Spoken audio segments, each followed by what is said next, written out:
नमस्कार।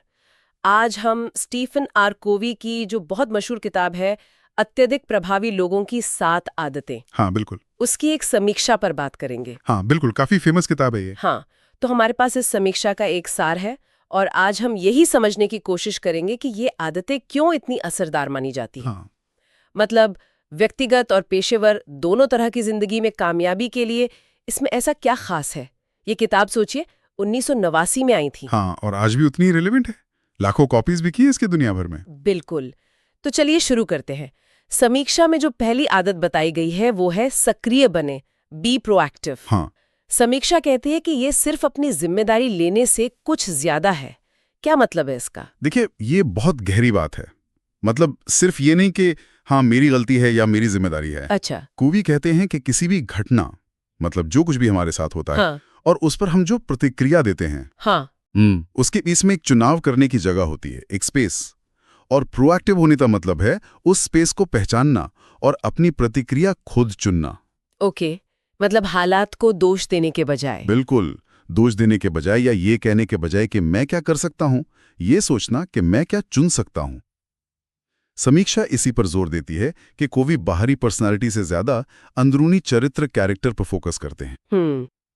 और ये आदत, ये प्रोएक्टिविटी उसी कैरेक्टर की बुनियाद है।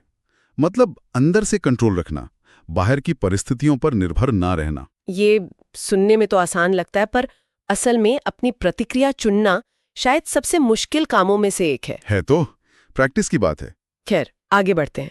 दूसरी आदत है अंत को ध्यान में रखकर शुरू करें, begin with the and in mind. यानी अपनी मंजिल, अपने लक्ष्य साफ रखना।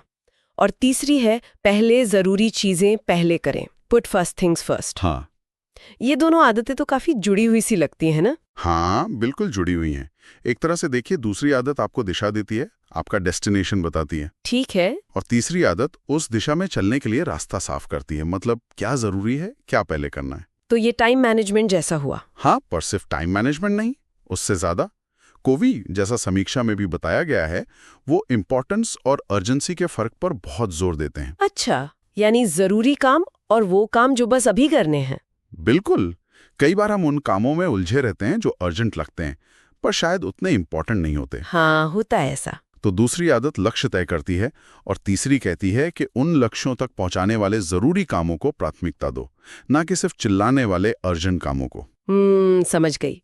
ये एक संतुलित और प्रोडक्टिव जिंदगी की तरफ ले जाता है। सही। अब आते हैं उन आदतों पर जो रिश्तों से जुड़ी हैं। यहाँ बात और दिलचस्प हो जाती है। हाँ, क्योंकि हम अकेले तो रहते नहीं हैं। सही कहा। तो आदतें हैं, जीत जीत सोचें, थिंक विन विन, फिर पहले समझने की कोशिश करें, फिर समझे जाने की, और तालमेल बिठाएं। यहाँ समीक्षा आपसी सहयोग, सहानुभूति, टीम वर्क, इन सब पे जोर देती है। तो ये जीत जीत का क्या मतलब है?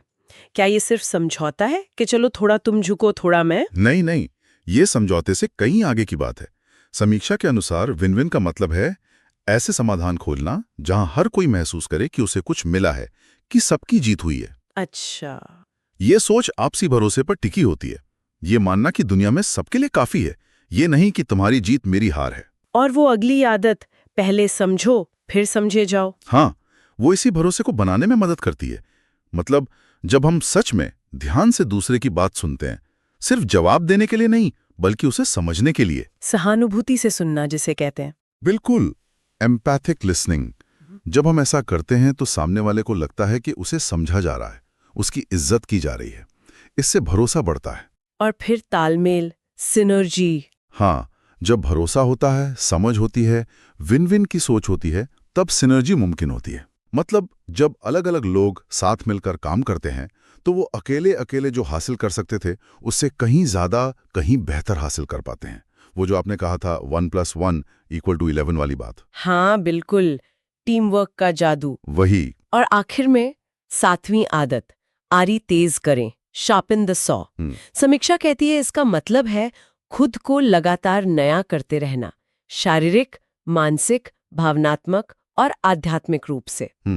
ये खुद पर लगातार काम करना, ये क्यों इतना जरूरी बताया गया है? देखिए, ये इसलिए जरूरी है क्योंकि यही वो आदत है जो बाकी 6 आदतों को सस्टेन करती है, उन्हें जिंदा रखती है। अच्छा, कैसे? सोचिए, अगर कोई लकड़हारा लगातार लकड़ी काटता रहे, अपनी आरी तेज ना करे, तो क्या होगा? उसकी आरी भोता हो जाएगी और वो थक जाएगा, कम लकड़ी काट पाएगा। बिल्कुल। तो ये आदत कहती है कि हमें भी अपनी आरी यानी खुद को अपने चारों आयामों शरीर, दिमाग, दिल और आत्मा को लगातार तेज करते रहना है, रिन्यू करते रहना है। मतलब एक्सरसाइज करना, पढ़ना, रिश्तों को वक्त देना, मेडिटेशन करना। ये सब हाँ, ये सब। ये संतुलन बनाए रखने और लंबे समय तक प्रभावी बने रहने के लिए लगातार विकास के लिए जरूरी है। और समीक्षा इसी बात पर रोशनी डालती है और ये उस विचार को भी पुख्ता करता है कि असली बदलाव, असली तरक्की हमेशा अंदर से शुरू होती है। तो कुल मिलाकर इस समीक्षा से हमने क्या सीखा? मतलब सार क्या है? सार ये है कि ये किताब प्रभावी होने के लिए, इफेक्टिव होने के लिए कुछ सिद्धांतों पर आधारित एक फ्रेमवर्क देती है। ये कोई शॉर्टकट या ट्रिक नहीं बताती। हाँ, ये आदतों की बात करती है। बिल्कुल।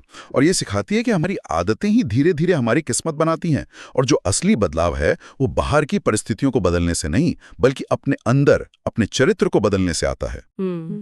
समीक्षा इसे छात्रों, पेशावरों, मतलब हर उस इंसान के लिए फायदेमंद बताती है जो लगातार सीखना और बेहतर बनना चाहता है। सही कहा। और इसकी खास बात यह है, जैसा समीक्षा में भी लगता है, कि गहरे विचारों को बहुत सरल भाषा में रोजमर्रा की जिंदगी के उदाहरणों के साथ समझाती है। हाँ, मतलब सिर्फ मैनेजमेंट गुरुओं के लिए नहीं है। नहीं, बिल्कुल नहीं। ये एक सार्थक उद्देश्यपूर्ण जीवन जीने के बारे में है, जो चरित्र और निरंतर विकास पर आधारित हो। तो ये था स्टीवन कोवी की 7 आदतें किताब की समीक्षा के मुख्य विचारों पर हमारा विश्लेषण। हाँ, और समीक्षा इस बात पर बहुत जोर देती है कि आदतें ही हमारी किस्मत को आकार देती हैं। तो जाते जाते एक सवाल शायद हम सबके सोचने के लिए छोड़ सकते हैं। जरूर। कि आज हम ऐसी कौन सी एक छोटी सी, बस एक छोटी सी आदत अपनी जिंदगी में शामिल कर सकते हैं जिसका आने वाले कल पर, हमारे भविष्य पर एक बड़ा और सकारात्मक असर हो सकता है।